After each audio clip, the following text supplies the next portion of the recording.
it's fine to be Nathan. Okay, awesome. Okay, cool. Well, bienvenidos, Nathan. Welcome to the Yes. podcast. Gracias, hermana. Thank you for inviting me. This is a real treat. Yeah, super excited to have you. Mostly because I'm super rusty on Thomas Aquinas, but I'll get to that in a minute. So I like to start out by asking, what is something you'd like people to know about you that's maybe kind of on the serious side, but like not related to your work? Sure. Uh, one of the things that I'd mention is that throughout my life, I've struggled to navigate being multiracialized. So my mom's family are Anglos. They historically hail from the U.S. South. Some are even from the hills of Tennessee. So we got some hillbillies in the family. But they were most of that family is going to have been socialized and trained under Jim and Jane Crow South conceptions of race.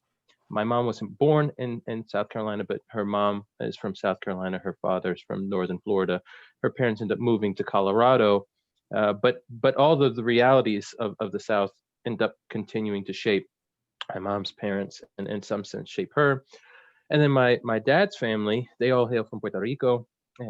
And one of the things that I found was a great challenge is that my parents, neither of them had they didn't have the resources necessary to help me or my siblings navigate all the craziness that comes with being multiracialized, and especially in New Jersey, where I spent most of my childhood. I was born in South Carolina. We moved and lived in Philly for a little bit, but then we more or less settled in New Jersey as my dad was working for power companies in New York City. And there, the racialization schemes are wild, especially if you're Puerto Rican. You're routinely going to be racialized as Black. And so even though I'm very light skinned, I was racialized as Black, and I had an experience that was more similar to being African American than it was to say if you're Puerto Rican down on La Isla, on the island, or if you're Puerto Rican and say in your Virginia. So I think it's much of my work comes with working through questions that arise from that multiracialized experience where neither parent really had the resources necessary to help me or my siblings navigate things. Both I had mentioned my mom's family dealing with the realities being socialized under Jim and Jane Crow South, but my dad's family are they're dealing with the realities of trying to assimilate and pushing into visions of what it means to be an American and to be in some sense still Puerto Rican, but more acceptable to those that are going to be Anglos. So that was a mess, and I keep trying to ask, what does it look like to pursue sanctification in this racialized world in light of those experiences, and try to love my neighbors, recognizing that they're probably going through at least similar questions about who they are, how to navigate the various ways in which people will see them and treat them. Yeah, that's a really important question. And I think maybe we could spend an entire another conversation discussing what it means to be half Puerto Rican, but like in two different contexts, right? Yes, yes. um, so what is something fun that we should know about you? Okay, so one of the things that I'll say is I I love playing with my daughter with Miha, and she and I have to confess we have some serious bathroom potty humor, and there are times my poor wife's like, Nathan, what are you doing teaching her this? And I suspect that there are times where I've been imprudent and not the most temperate, but yeah, if you come around the Cartagena household, you will hear all sorts of crazy jokes about rumbling and bumbles and X, Y, and Z. But let me defend myself just a little bit now and say that part of that came with trying to navigate potty training and all of that. Like how do you get little ones not to be as intimidated? And so I went full hog after potty humor, and it helped, but it's also still with us. So those are some things I think that are lighthearted and good to know. Yeah, yeah. Potty training's tough. I can't speak from experience, but like only from observing people. So that's all I'll say. Yes. But I wanted to talk to you today because I feel like a lot of Christians encounter Aquinas maybe in passing, maybe they took like philosophy 101 and they encountered like the cosmological argument for the existence of God, right? But that's it. And for me, like I remember encountering Aquinas in that context, and maybe in passing during seminary, but like I didn't really study him in seminary. Um, but you did a whole dissertation on Thomas Aquinas and his psychology of fear. Mm-hmm. But before we get into the specifics, I'm curious, and this is probably a 2 or 3-fold question, but Mm. what is important to understand about Aquinas in general? Like, Yeah. what are we going to encounter when we start to study him? Oh, great question. Let me take a step back and provide a little bit of context about how I entered into Sure. what's known as Thomistic studies. So I was in my first year of graduate work at Baylor University. I'd already done a master's degree at Texas A&M. I had done an undergraduate degree at Grove City College, which is in Western Pennsylvania. And in neither place did I have much exposure to Thomas Aquinas. But I'm in my first year, and I have this wonderful opportunity to take a class on moral philosophy with a professor that was visiting Baylor University from Notre Dame. His name is Dr. David Solomon. He's now a retired professor. But Dr. Solomon at one point was talking to me and he says, "So Nathan, you want to be a moral philosopher, do you?" And I said, "Yes." And he says, "Well, if you do, you better read Thomas Aquinas. There's no way that you could be a legitimate moral philosopher if you haven't read Thomas Aquinas." And I went, "Oh, wow." And then less than 24 hours later, I read an essay by this really important 20th century female moral philosopher. Her name is Philippa Foot. And Philippa Foot, who's an atheist, says, "Yeah, if we're going to do well in moral philosophy, we really need to read Thomas Aquinas." And I went, "Okay." I have a committed Greek Orthodox person telling me I need to read Thomas Aquinas, and I have an atheist telling me I need to read Thomas Aquinas. It seems like I need to read Thomas Aquinas. So I decided to take some, ended up taking 2 classes on Aquinas. The first one was on Aquinas's conception of Latin is caritas, so charity or love. What in the world does Thomas think Christian charity is about? And I was blown away because in that class, I was blessed to study with the person who ended up being my dissertation advisor, Dr. Robert Miner. Dr. Miner helped me to appreciate, or I'll call him Rob throughout. Rob helped me to appreciate that Thomas is first and foremost what he would call a master of the sacred page. So Thomas first and foremost sees himself as a commentator for the church who's committed to helping Christians understand what the scriptures teach, because he thinks this is one of the ways through which God reveals God's self to the world. And as a Dominican, as one that's part of the order of preachers, he's committed to making sure that the sermons that people are preaching to the faithful are as rich and as God honoring as they can be. So Thomas is first and foremost a master of the sacred page. He's spending time in commentaries. He has a number of commentaries on, in particular, the New Testament. He has a commentary on Job too, but he comments on most of the New Testament canon, which is a side of Thomas that most people don't get exposed to. To your point, Hermana, they're usually reading a very small passage from the Summa that's tucked in the very beginning. Yeah. That's known as the prima pars. That it's important, but that gives you a very warped conception of what Thomas is about. Secondly, Thomas sees himself as a theologian. So first and foremost, he sees himself as it were, a biblical commentator, a preacher. But then secondly, he sees himself as a theologian. And as a theologian, of course, he's engaging the biblical text, but he's also now trying to engage, as it were, all truths that God has revealed, certainly in what we might call special revelation of the scriptures, but also in general revelation. And Thomas is one who, in part because of his engagement with the biblical text, knows that everybody has things to teach him. So Thomas is a committed commentator not only on scripture, but also on philosophical traditions that he inherits from people like Albert the Great.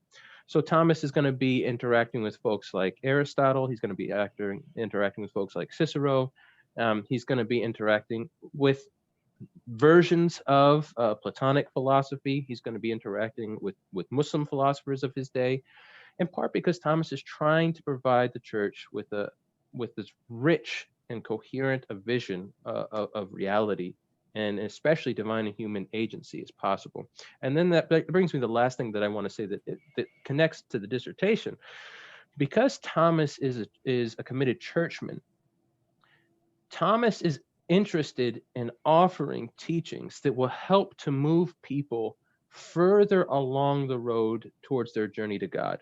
So Thomas is one that has a deep commitment to what we will call a teleology, to an idea that creatures are created for certain things, and he believes that human beings are created to be in union with God, and he wants to provide teachings that will enable them to journey well to what for him is ultimately the Latin is beatitudo, so to blessedness, to being before the face of God, to being in a robust union with God and the redeemed and the redeemed creation.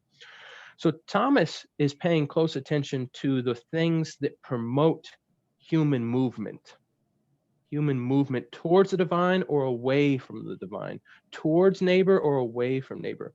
And so Thomas pays extreme attention to the internal realities of human persons. And this is one of the things, again, that most people don't know from their typical presentations of Aquinas.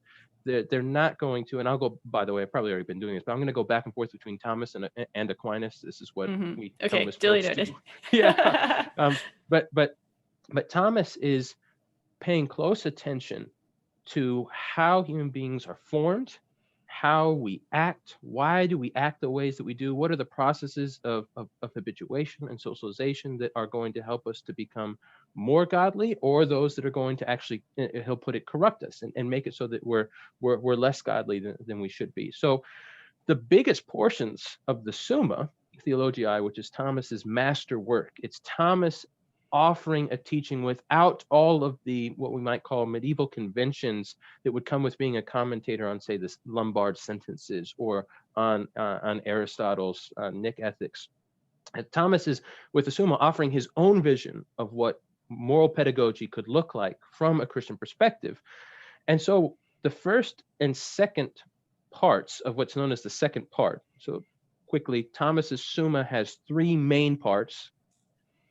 The first part is primarily about God and God's effects. So you're going to get a focus on God and then what goes out from God.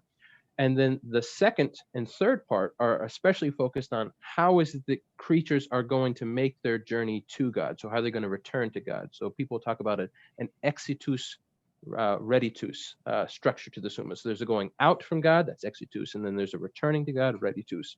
And so Thomas is, again, paying attention to what it looks like to journey well. So he's asking a lot of questions about passions, which are similar but not identical to what we might mean in contemporary speak to emotions.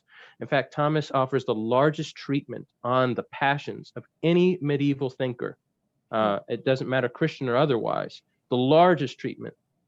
And he's going to offer an extensive treatment on virtues and vices and sin and fruits of the Spirit and gifts of the Spirit and beatitudes and so forth. He's going to have a lot of attention on role morality. So what is it that different people are supposed to be doing to help others along the way, but how do we think about the unique responsibilities that you'll have? So that's the sort of stuff that you see in what's known as the second part. And then the third part is, okay, how is it that given all that, we see Christ making it so that we can journey to God? And so there's a presentation of how Christ is fully human and fully divine, and how Christ is going to serve as a mediator between God and human beings. So that's really the layout of the Summa. And so to focus again on perhaps the ways in which he's thinking about prime movers and so forth in the beginning, though that is important, that misses out on the vast sweep of the Summa. So I hope that helps your audience to get a sense of what Thomas is up to and why he cares about it. Yeah, I think that's probably like the first time I have heard like a succinct but very helpful summary of what he's all about. Because again, like I'm only picking up bits and pieces throughout my life, right? Yeah. But your dissertation is on his psychology of fear. What I'm interested maybe if if there's anything that prompted you to go in this direction, maybe outside of like your scholarly context. Yes. So certainly, the answer is yes. And I'll say this much. I was thinking about the interrelationships between three things. One was Thomistic scholarship. What were things that people weren't writing on that I could address? Because this is part of the thing that this is one of the questions you're raising when you're thinking about a dissertation. Yeah. What is it that I can actually write about? Which is not an easy thing in Thomas scholarship, because people have been writing about Thomas Aquinas for a long, long time in lots of different languages all across the globe. But then as I was thinking about that, I was thinking, well, I don't want to dedicate maybe 2 years of my life rigorously reading and thinking to something I don't care all that much about, which I've seen people do. And then I was thinking, and it's likely that after I finish the dissertation, I'm still going to be writing and publishing quite a bit and teaching on Aquinas. So I really want to make sure that I care about the topic. And so I kept thinking, well, what's something that the church could use? I thought a lot about the church Catholic. What's something that the church could use? And I kept thinking about how thin most contemporary discussions of fear are. Most contemporary discussions of fear. People will mention fear all over in a range of disciplines or in everyday life. I'm afraid of this, I'm afraid of that. But I thought, it seems we could all use some deeper reflection on what we mean by fear. What are the forms of fear? What will we mean by courage as a virtue that moderates, or for Aquinas perfects forms of fear that we would have? And I was thinking about that in terms of the churches need to think more deeply about what's known as resilience literature. So what does it look like to be able to face challenge after challenge after challenge? But to do that with a robust understanding of what we might call human anthropology. So what does it mean to take the whole of human beings as embodied creatures that are going to experience passions and so forth seriously? And then the second thing I kept thinking about was racism. And time and again, if you read race scholarship, you're going to find the word fear, and you're going to talk about people will talk about the ways in which there are racialized versions of fear that come with post-colonial, or from like 15th century forward, once you get racialization practices up and running. And so I thought, well, it really behoove me, and I think the church, to retrieve Aquinas's conceptions or his psychology of fear as he develops it. And then after I've retrieved it, I've done justice to the Thomas scholarship. I really want to be thinking about how what Thomas has to say can enhance my understanding of resilience literature and my understanding of race scholarship, especially reflections on racism. Why is it that people fear racialized minorities in the ways that they do, et cetera, et cetera? And so far, I have to say, tutoring myself to Thomas Aquinas has been tremendously life-giving. Thomas asks questions I never would have asked. Thomas causes me to think about things that I never would have considered. And he offers such a rich, as it were, tapestry. And I'm hard pressed to find anybody that has such a sweep to the vision of Christian theology and moral formation that I think you can find in Aquinas. And so this is helping me as I'm working on, as some of your audience might know, a book on critical race theory. And as I'm hoping, this is probably more like a 10 or 15-year project, but after that book is done, I'm hoping to offer an account of racism that really does justice to as much human psychology as I can. So I've done, and in some sense still doing, the rich historical retrieval projects, but with an aim to addressing the specific questions that we have now. So I think Thomas helps us a lot, for example, but there are limitations to his account. And so I want to make sure I'm not just reinventing the wheel, but also not holding up Aquinas as if like, well, this is all we need to know. Yeah, so those were some of the reasons that motivated my decision to write on Aquinas. Thank you for sharing. I'm really looking forward to your forthcoming projects. So we keep, of course, since your dissertation is on Thomas Aquinas's psychology of fear, that keeps coming up naturally. But so can you give us an overview of like what is the psychology of fear according to Thomas Aquinas? Because also he is really big on categorizing and taxonomy and stuff, right? So could you give us like maybe a little overview of what that is? Certainly. So The psychology of fear that I treat in my dissertation is almost exclusively his psychology of human beings. It's not exclusively, though, and this is important because Thomas also accounts for what he will call non-human animals and the ways in which they can fear. Uh, for Thomas, there are important similarities between what he'll call human animals and then non-human animals. So, for example, he talks about the ways in which sheep can fear wolves. So I treat a little bit of that, but I'm focusing for the most part on his treatment of human beings, largely because that receives the bulk of his attention. But I want to highlight this because Thomas is as a committed master of the sacred page. He understands that all creation matters to God, and so he's trying to provide a vision of all creation and the various forms of we might call psychological networks that different creatures in creation have. So now, recognizing that I'm focusing mainly on what he's on the human picture for Thomas, I'll say this: what struck me when I was looking at Thomas's psychology of fear is how outrageously complex it is and how extensive it is. So Thomas, whereas many people will say, okay, well, there's maybe one, we have fear and it's an emotion, and that's largely the extent of their reflections on fear as an emotion. Yeah, there's one thing called fear, and then maybe they'll say, oh, there is a virtue that's indexed to fear, that's courage. Thomas says, well, there's not just one form of fear. Thomas, in fact, identifies 6 species of fear, so kinds of fear.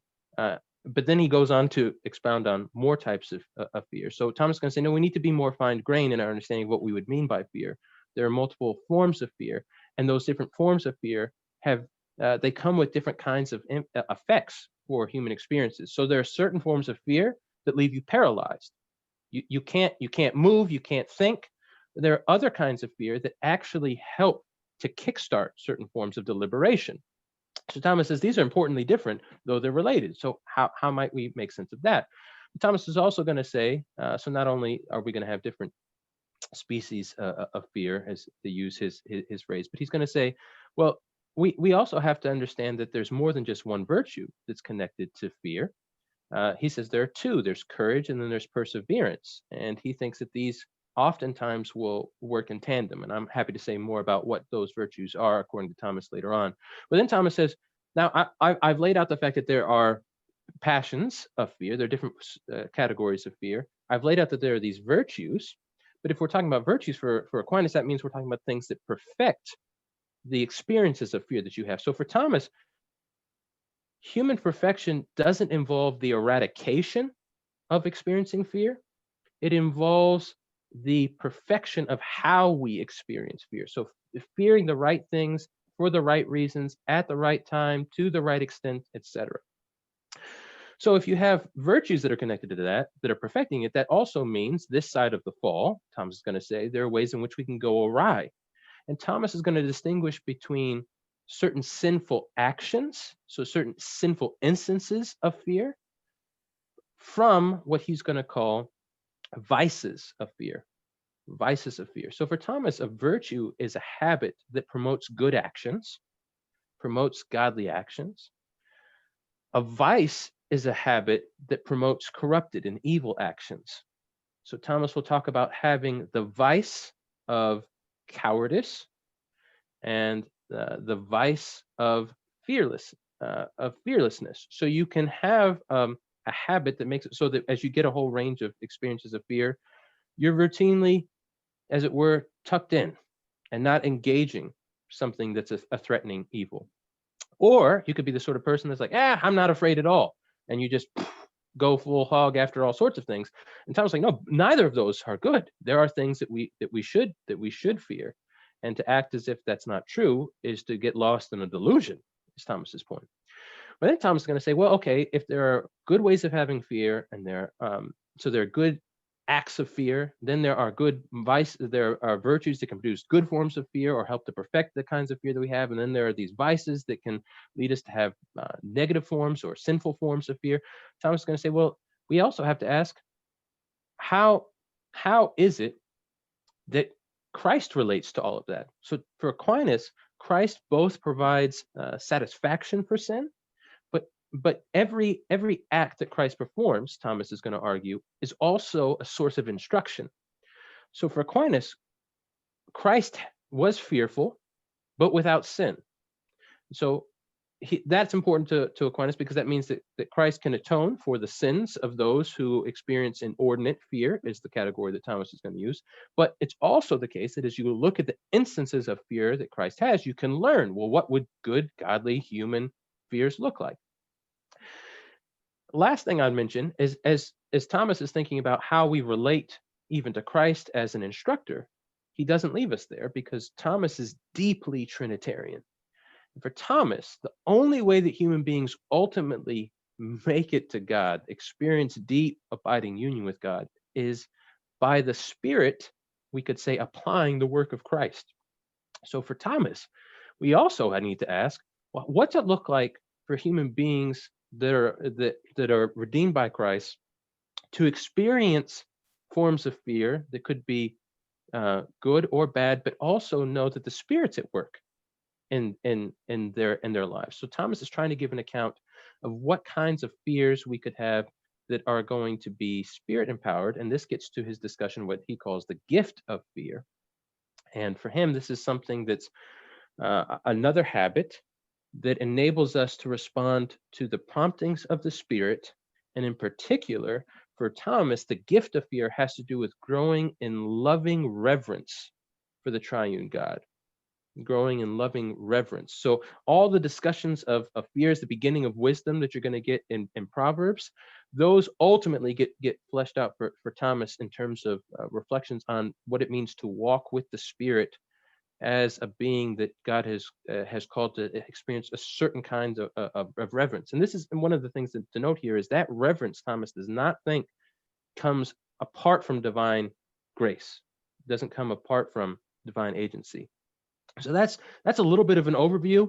There are a lot of details for every single aspect of what I've said, and it gets highly complicated because Thomas is a medieval biblical scholar, yes, but also medieval theologian and philosopher. So I'm trying to make sure I don't get lost in some of the minutia. But yeah, that's as it were the skeletal sketch. Sure. Yeah, lots of categories, and Mm-hmm. yeah. It would probably take quite a bit of time to like cover all of those categories and treat them well.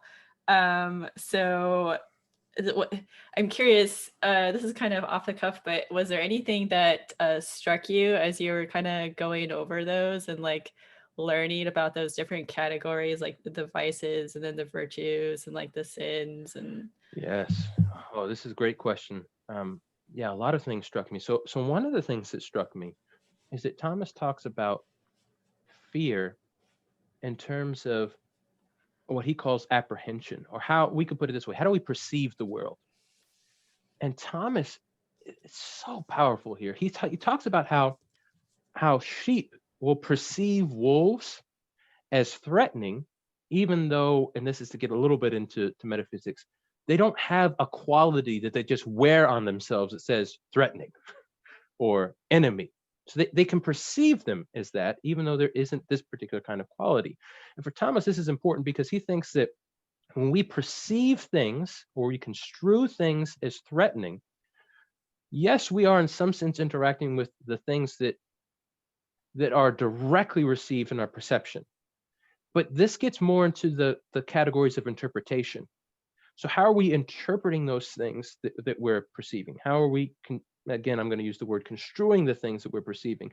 So that, for example, one person can look at a black widow spider and be terrified, and another person can look at the exact same black widow spider, because this person is enthralled with spiders and has this, set a collection of spiders, like joy. This is wonderful. So one person looks at the same material, the same spider, and goes, oh my gosh, this is terrifying. This thing has venom, it can inflict pain. And another person's going, oh, this is so amazing. I wasn't expecting to see this beautiful creature here. And again, joy and experience of this deep sense of fulfillment. So Thomas's point is, we have the same material object. What serves as the difference? And he calls it a formal object. And so for him, this is going to get a little bit technical, but for him, it's about as it were, the ways, the descriptions under which we perceive something. So do we perceive this as threatening or non-threatening? And again, for him, it's not that these things just carry the thing as threatening. We're habituated, we're trained to see certain things as non-threatening and other things as threatening. So to me, this blows open the door for thinking in robust ways, in particular about forms of racial fear. How do we get trained into seeing certain peoples and people groups as threatening and others as not? But Thomas is also going to say, how do you get trained into seeing certain things as useful and certain things as not useful? So that was one of the most helpful things to me is Thomas's deep appreciation for how we apprehend and construe things under certain descriptions and then interact with them in light of those descriptions. And then I'll bring one other thing, and that is that Thomas has and his treatment of courage blew me away, because Thomas argues that courage involves two actions, but one is primary. So he says when you're looking at courageous actions, they can come in two main forms. One is going to be a form of repelling or attacking. He says, and he connects that to the passion of daring, because for him, courage perfects/moderates fear and daring. Fear and daring. So daring is this kind of passion we have where we see this good that we want to go after, but there's an evil that impedes our ability to get after it. So what do we do anyway? We're just like, no, this is what I want, and we go forward ho. And that's going to be connected to forms of repelling. But Thomas says, but that's not as much of what courage is going to be about as it is dealing with fears, and especially fear of death. So for Thomas, and he's focusing especially on physical death, but he opens it up to a whole range of kinds of death. So forms of ostracization, so forms of social exclusion, the kinds of ways in which we're going to feel the things that are good and natural for us to have, now we can't have them. So Thomas says, actually, the greatest acts of courage are endurance, where you have these fears in front of you because these goods that you want are threatened. There are these evils that are making it so that whatever it is, this good thing that you'd be after is in jeopardy. He says, so you see extreme displays of courage when people endure in the face of those evils, those threatening, and for Thomas is an important category, the threatening future evil. So it hasn't happened yet, but it's off in the distance, and you still have to press forward. So Thomas argues that it ends up that because this is true, the greatest act of courage is martyrdom. He argues that the greatest act of courage is martyrdom because you're enduring all sorts of evils, knowing, okay, my life's going to be taken. And Thomas is going to argue that the desire to preserve one's life is a good that God has, as it were, in some sense, infused into all creatures. So all creatures have this natural desire for self-preservation. But there are goods that Thomas is going to argue that human beings need to be willing to lay down their lives for. And you can see that the call, we might say, to lay down your life is coming, and there are all sorts of fears that would come with that. And especially as you're thinking about it, bearing witness to the triune God, you might end up having to give your life, as say the El Salvadorian Jesuit martyrs did, or you think of somebody like Thomas More being willing to die. We could go through many examples, of course, but Thomas is going to say, that's the fullest display of courage because you're maintaining your grip, as it were, on the greatest good, and that is your relationship to God. But as Thomas sees that, he says, this is one reason why we shouldn't think that there's only one virtue annexed to courage. Now, I should say, by the way, for Thomas, martyrdom is a spirit-sustained act. He doesn't think that human beings are just naturally able to become martyrs. He thinks, no. The Spirit is sustaining them in powerful ways. And I should note this because Thomas has several categories of virtues. He has those that he thinks that any human being can acquire. And so these we could call the acquired virtues. And then he has those that he calls the infused virtues. So these are things that God gives us that perfect and empower us throughout our lives so that we can grow into conformity to the image of Christ. But so Thomas is going to say, in these moments where Christians become martyrs for the sake of God, you have to see that they're going to be spirit empowered. But he's also going to say there are times where the call to martyrdom is something that you can perceive coming a long way off.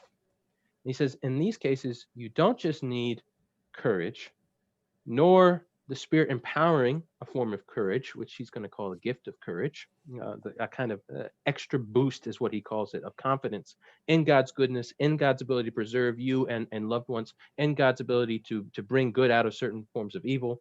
But Thomas says you also need perseverance, and this is such a helpful category. This I want to write a lot on a race conscious conception of perseverance, because for Thomas, perseverance is the virtue that perfects fears of weariness or failure on account of something being delayed or taking a long time.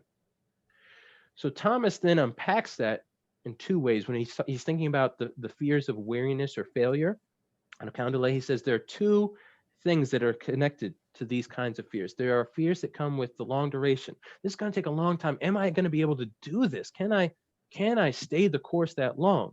And I remember when I first read about this, I was thinking about marriage and thinking about how many people give voice to their fears about getting married, because like, I mean, can I really stay with this person the whole time? I don't know what this person's going to be like. They're appreciating the longevity of this commitment. But then he also talks about permanence. So there's, on the one hand, something is you're trying to demonstrate endurance and excellence over the long haul, but then there's also this reality that sometimes the evils that you're confronting aren't going anywhere anytime soon. And so Thomas says, in light of those distinctive forms of evil, things that are going to take a long time to confront, you're going to be confronting them perhaps the whole of your life, and the conditions might not really be changing. You might be seeing these systems of oppression the whole of your life. Now you got to ask, like, how am I going to deal with the forms of weariness and concerns about failure? What if I don't do this right? He says, now we don't just need courage and the ability to endure. We need another virtue. We need perseverance. And I think especially now, it's important that we, as we navigate our racist world, that we don't just champion some vision of wokeness, we might say, where it's like, look, there are evils out there. There are racist evils and sexist evils and so forth. Like, okay, there they are. Now you see them. That's helpful, but that's not enough. We have to be fortified to run the race well.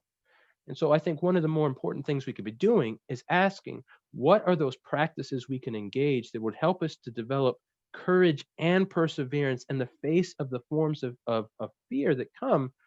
Because I'm largely persuaded forms of, for example, racism and sexism and the intersections of these things are going to be with me until I'm 6 feet deep.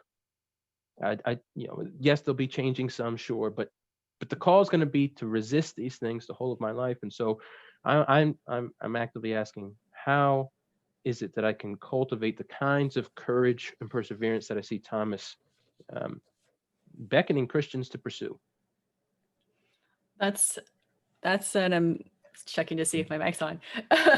That's an amazing summary, not only of what Aquinas thinks, but how we can apply it, because a lot of people don't see the value in just studying something like medieval philosophy or theology unless you can take something and then apply it to your own context, right?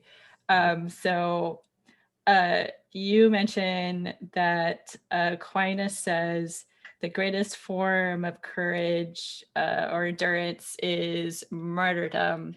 And we do have Christians, not in the United States, not in our context, but in third world countries who have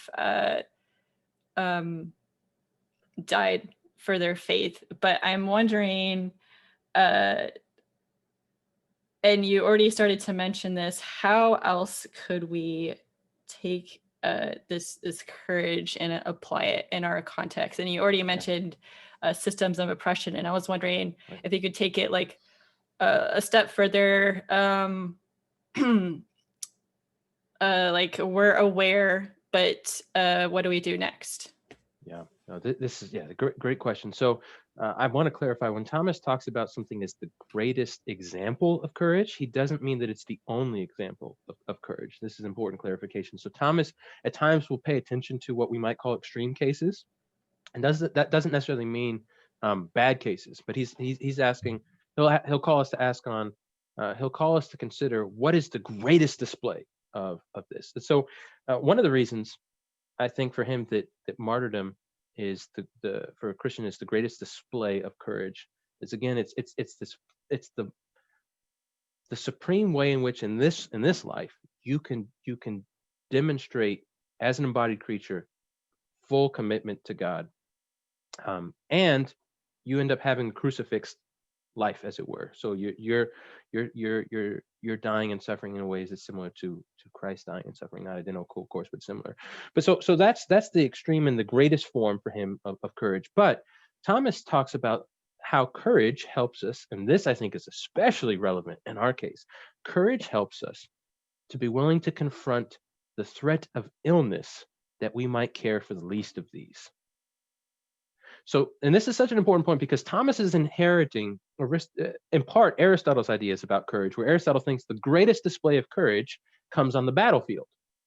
It comes with those that are duking it out, as we might say, soldiers or warriors for particular peoples.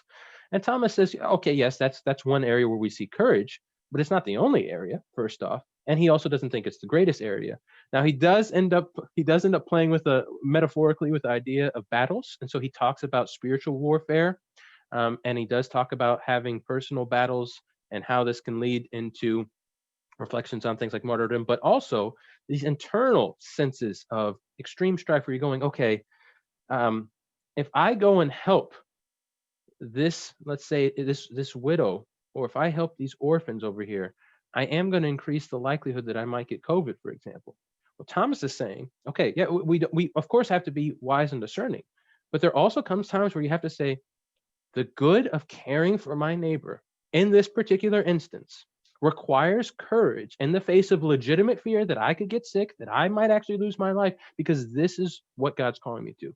So to your point about like general ways in which courage is going to mobilize us, I would encourage deep reflection on the connection between what I'm presenting as Thomas's view of courage and perseverance with Jesus's words in Matthew 25 about caring for the least of these, where Jesus self-identifies with the stranger, with the widow, with the orphan, with the person that is hungry, with the person that's lacking shelter, so the person that's homeless, with the refugee. It's going to cost you all sorts of things to be with those that are the downtrodden. So the ones that didn't just fall on the ground, but now are like stepping and imprinting their faces into the ground. Thomas is aware of that. And Thomas is saying that's right. So a robust Christian conception of courage says there are all sorts of fears that would come with caring for those people, especially during a pandemic. But part of a Christian commitment to courage is being able to look at those legitimate fears, not ignore them, not pretend, oh, COVID-19 is not anything serious. Oh, there's not a pandemic. Oh, I don't need to wear a mask or something. No. It's gonna say, you've got to look at these things, recognize that they are legitimate threats, but the call still will be, not for everybody in the same way, but for many, no, you're to go and care for this homeless person, this orphan, this widow, this person that's isolated, this person that's experiencing domestic abuse, this person that is at his or her wits end because of the forms of isolation. Like, no, yeah, there are going to be risks, but it's your call to go there. And again, I want to stress that it's for Thomas, as much as this is about, in some sense, a singular action, when you bring in his ideas about endurance, courage, and perseverance, this is also over the long haul. So one of the things I think Thomas is helping us to see is we shouldn't just ask, how do I become the sort of person that would care in a one-off instance, let's say, for people during a pandemic. He's instead going to say, how do I become the sort of person that throughout the whole of my life, I'm routinely exercising wisdom and courage to care for those that are suffering, knowing that's going to come with cost, knowing that, again, especially during a pandemic, that I can get sick. And that's why I love that Thomas explicitly talks about fears of illness in his treatment of courage, but also knowing that where the least of these are, where the oppressed are, that's also where Christ is. That's also where Christ is calling you to go. So Thomas is calling us to and one of the reasons is funny, I'm smiling now, is because the Latin word for courage that we translate courage is fortitudo. So he's calling for us to become fortified so that we can navigate the evils of this world, including the evil of illness. That is some good stuff right there. I really appreciate how you continue to tie this into our immediate context. You're welcome. But I want to switch gears a little bit because I think you touched on it in the beginning, and I'm not really familiar with this concept. So I'm wondering if maybe you could go into it just a little bit more. But the pro-passion of Christ. Yeah. Can you explain what that is and why that might be a bit problematic? Yeah. So great question. Thomas, here's one reason why it could, it at least appears problematic. Thomas only attributes a pro-passion to one person, Jesus. And one of the questions I raised in my dissertation is, well, if only Jesus has it, is this a form of what's known as docetism? So the heresy that more or less runs like this: it appears that Jesus is a human being, right, but really Jesus is not.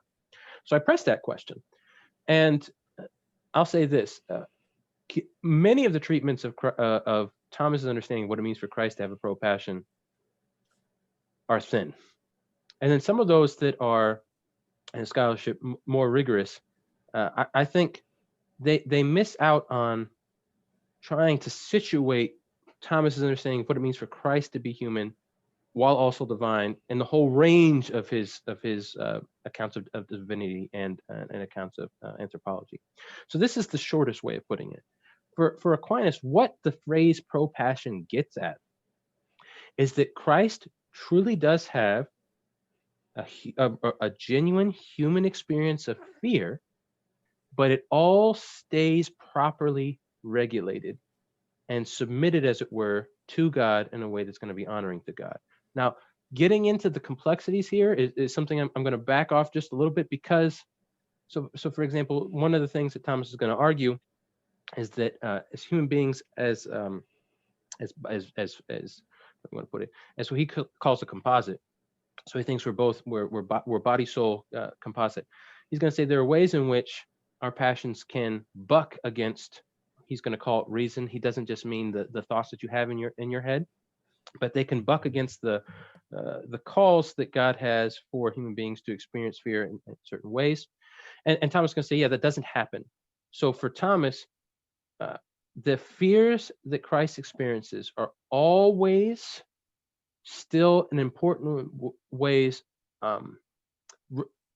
rightly responsive to Christ's will, and he thinks that Christ has two wills, and Christ's reason, which he's then going to say both Christ's will and Christ's reason are properly submitted to God, and to for Thomas, divine law.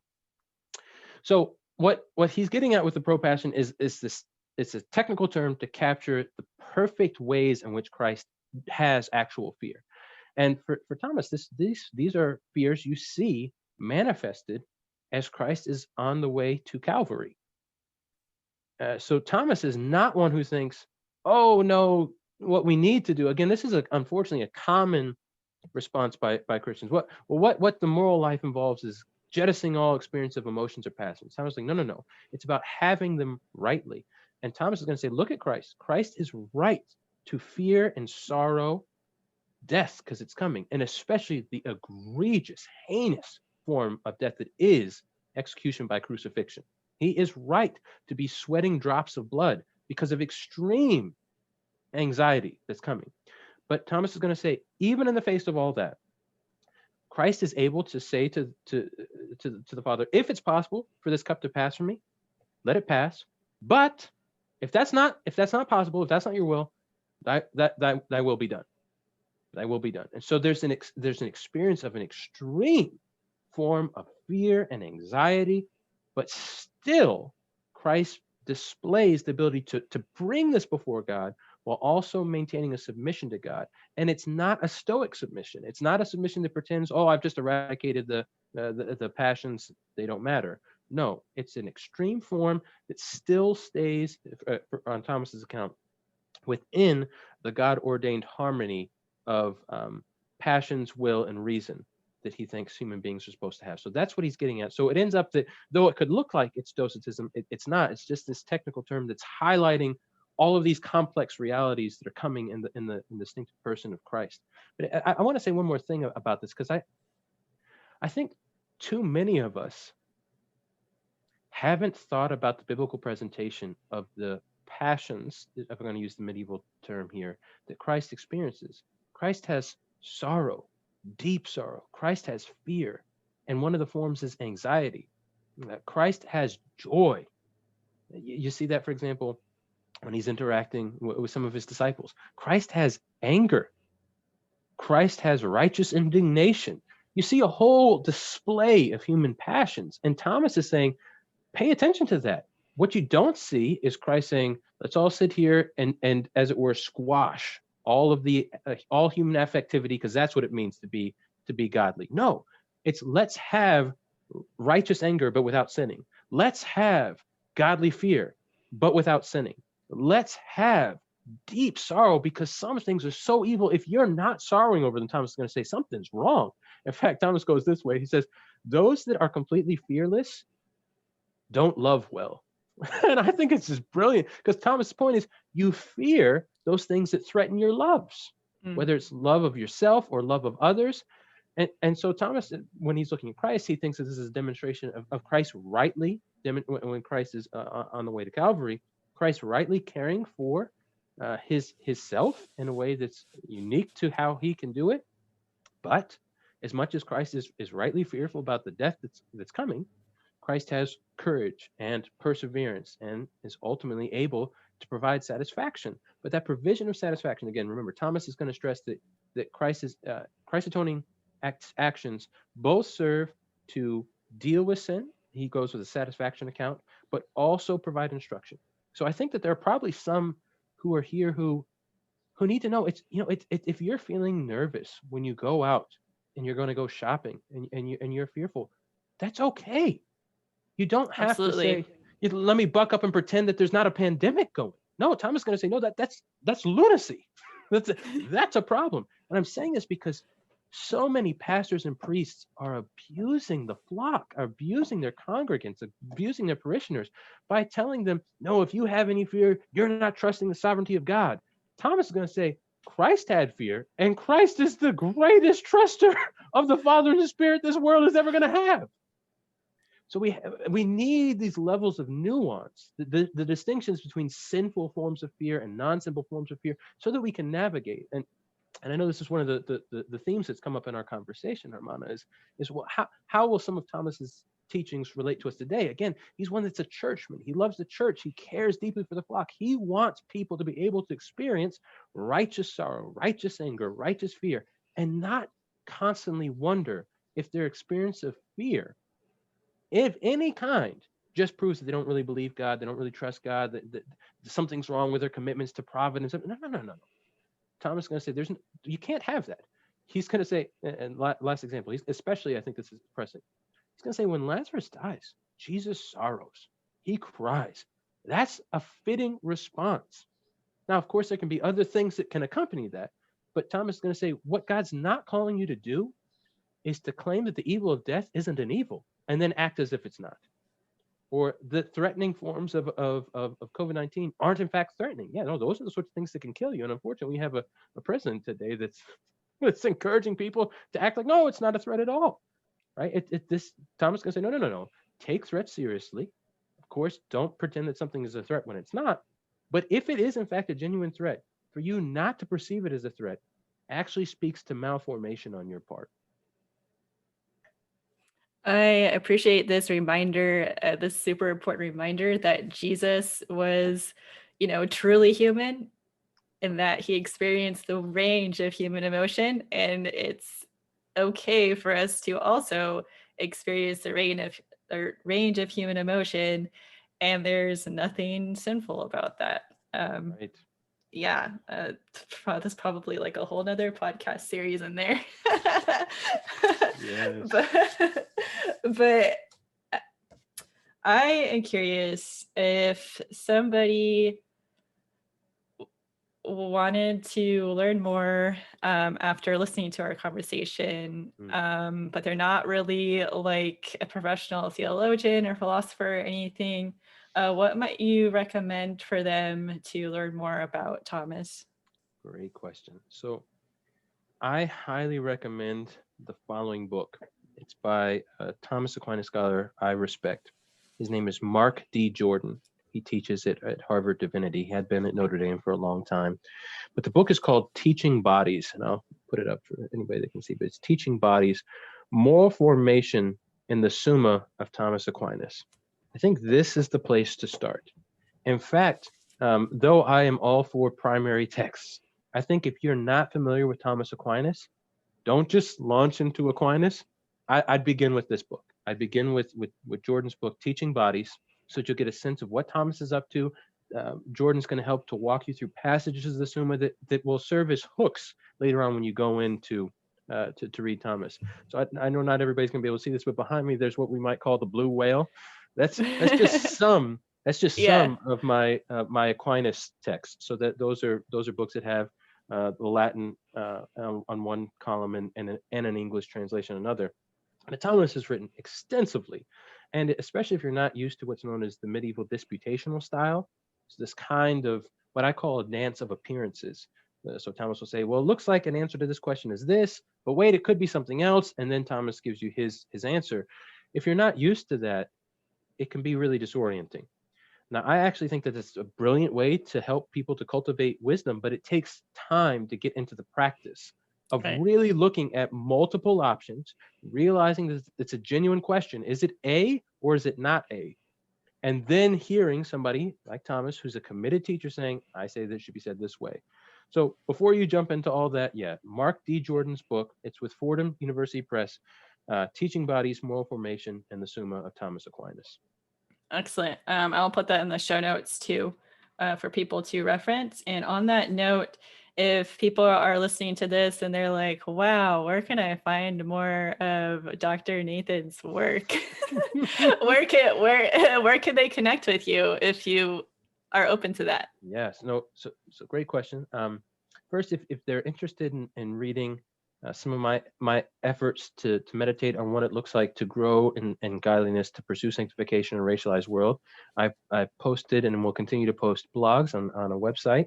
It's my first name and last name, so Nathan, and then Cartagena, CARTAGENA.com. The handle for that is also Mestizo Meditations, where as I'd mentioned at our start, I'm thinking about what it means to be multiracialized.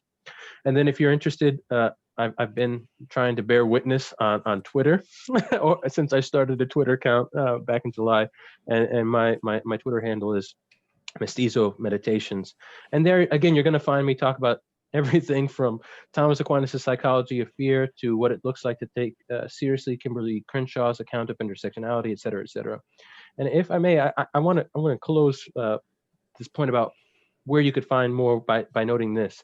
I'm striving to be a churchman that, as I mentioned at our beginning, is retrieving church teachings from the past while addressing and therefore also learning from contemporary issues and scholars. So I'm trying to do what I think in some sense Thomas was doing. Take the scriptures seriously, take these range of voices seriously, and do your best to make sense of what's going on. So if you are interested in somebody that's trying to do that, you can see me stumbling along as long as the Lord gives me breath. But yeah, I want to make sure too, I say, Hermana, thank you again so much for having me. It's a joy to be on your podcast. I hope that our reflections on Aquinas' Psychology of Fear are a blessing to many, and especially his call to grow in courage and perseverance, and recognize, as you beautifully said, that Christ's actions give us great encouragement as we see him demonstrating sorrow, anger, fear, etc. Yeah, well, if nobody else got anything, I got a lot out of this conversation. So thank you for coming on, and maybe you'll